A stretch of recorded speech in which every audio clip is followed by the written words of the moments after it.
Hello everyone. I am coming to you straight from my bathroom once again, yes, because I have some really important news that I want to share with you right away. Again, this is for my Spoonflower viewers, those of you who are doing print-on-demand designs for fabric and wallpaper and more recently home goods. Oh my goodness. So if you're already a Spoonflower artist, you probably got this email already. But just in case this went into your spam folder or you're not doing Spoonflower already, I wanted to tell you about this monumentous change. It is huge. So one of the things that I've actually liked and come to appreciate about Spoonflower, and this is a bit controversial, is the fact that artists actually have to pay to proof their designs before they can be sold. Now, why would I like this? Well, for those of you who have been doing this print-on-demand game for a while, you can tell that these sites like Redbubble, Society6, TeePublic have been so flooded with designs that unless you were there at the beginning, or I don't want to say lucky, because some people are just that talented, they're putting in that much marketing research and their designs are getting seen and sold. But I would have to say, for the average person making designs on these sites, it's become very hard to be seen and therefore very hard to sell amidst the thousands and probably millions of designs. So for that reason, I've liked this kind of barrier to entry that Spoonflower put in place. Basically, if you didn't think your design was worthy of paying to proof, it would never get on the site. And because of that, there, I would assume, are far fewer designs and therefore a little less competition, just a bit less. I don't know, at least for me, I have had so much more luck selling on Spoonflower than Society6 and Redbubble, certainly TeePublic, that I have decided that this is probably the reason, was that because, the pay-to-play kind of thing created a barrier to entry, that it was at least helping me out. I don't know. Anyway, this is all changing. So whether it was bad or good, I am going to soon find out. So huge email came out saying that you are no longer going to have to pay to proof, that you can simply proof online, i.e. you just go, use their feature, check your design, make sure the pattern is a repeating pattern, and then you're good to go. You can set it for sale. So there's going to be no more barriers to entry. Now, this is certainly going to be good for equality, because I know a lot of designers in other countries just had to pay so much for shipping, and it was so hard for them to get their designs. It took a long time, so it was really, it put other designers from other countries, especially that weren't in the US, at a particular disadvantage.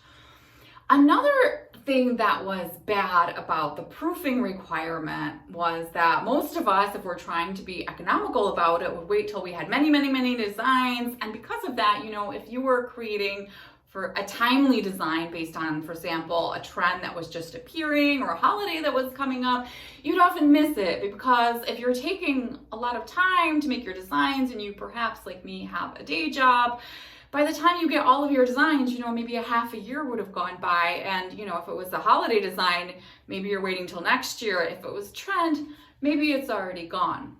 So this will help not only people in other countries that were facing a barrier to entry, but it will help all designers that want to release timely designs and kind of get ahead of certain trends. Now, there are going to be some regulations that Spoonflower announced. I don't know, regulations. There are going to be mechanisms put in place to try to prevent just the extreme flooding of designs. I don't know if this is really going to work in practice though. The first is that they are going to put a maximum cap of new designs. I believe it's per week. Let me just check. Yes, weekly limit of 25 designs. So people aren't going to be able to put up, for example, 100 new designs per day or thousands a week. This should hopefully stop, those kind of spammer artists from flooding the market. But still, 25 designs a week is quite a lot. I think many of us who aren't doing this full time don't even make 25 designs in a quarter or half a year. So 25 designs per week is still quite a lot. Again, however, this means that if you've made a design and you like it in 5 different colorways, after 5 designs, you would have the maximum per week. So it might encourage more colorways, whether that's good or bad. Again, I don't know. Here, I'm checking this email again. Okay, so the other mechanism that Spoonflower is putting in place to try to stop this absolute flooding of the platform, making it impossible for people to find your designs, is that Spoonflower is going to start kind of delisting designs. They call it, so what do they call it? Delisting stagnant designs. Now, I do think that this is a fantastic idea, especially how it's described in this email. So if they stick to it, this is going to be a good thing.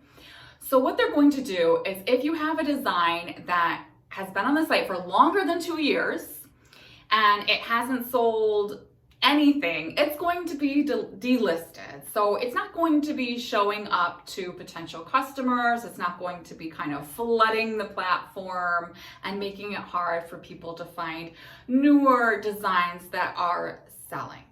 The other good thing is it's only a delisting from the public view. You still have it in your artist gallery, your artist website. Sorry, I'm not finding the exact words.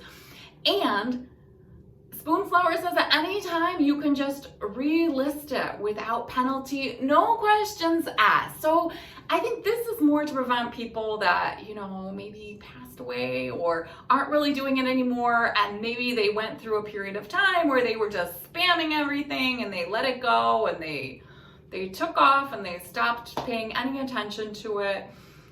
These designs will be delisted and they won't automatically come back into the market until the artist is at least gone and made the effort to relist the design. So I think this is a wonderful thing. I was thinking about doing an episode before this email came out about how Spoonflower's been so wonderful, because as my daughter has moved from a baby to a toddler, it has been so much harder for me to focus on my art. It's like a whole new level of hard. But that I've been so grateful that some of my Spoonflower designs that hadn't sold in forever have been starting to sell without me lifting a single finger. But I don't think any of those designs are older than 2 years, or at least not much older than 2 years, because I've only been doing this about 2.5 years, maybe.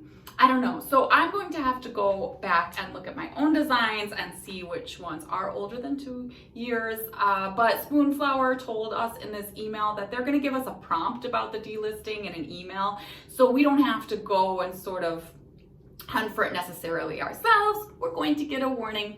Thank you, Spoonflower. Okay.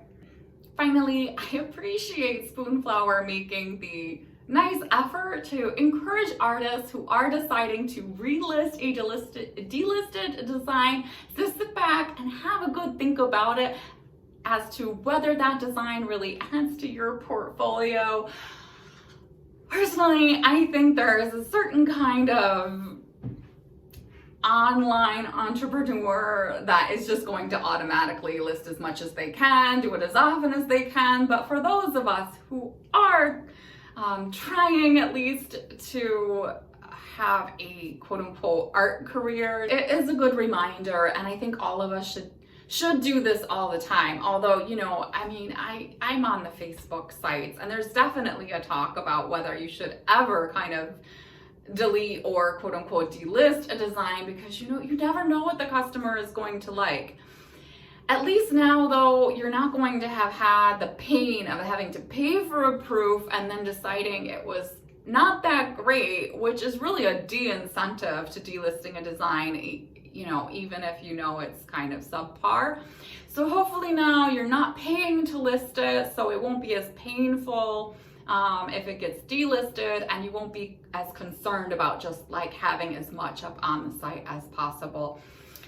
Now, stay tuned, folks. We're going to have to see how this affects our sales. I think, as I said, for some people, this is going to be a great thing.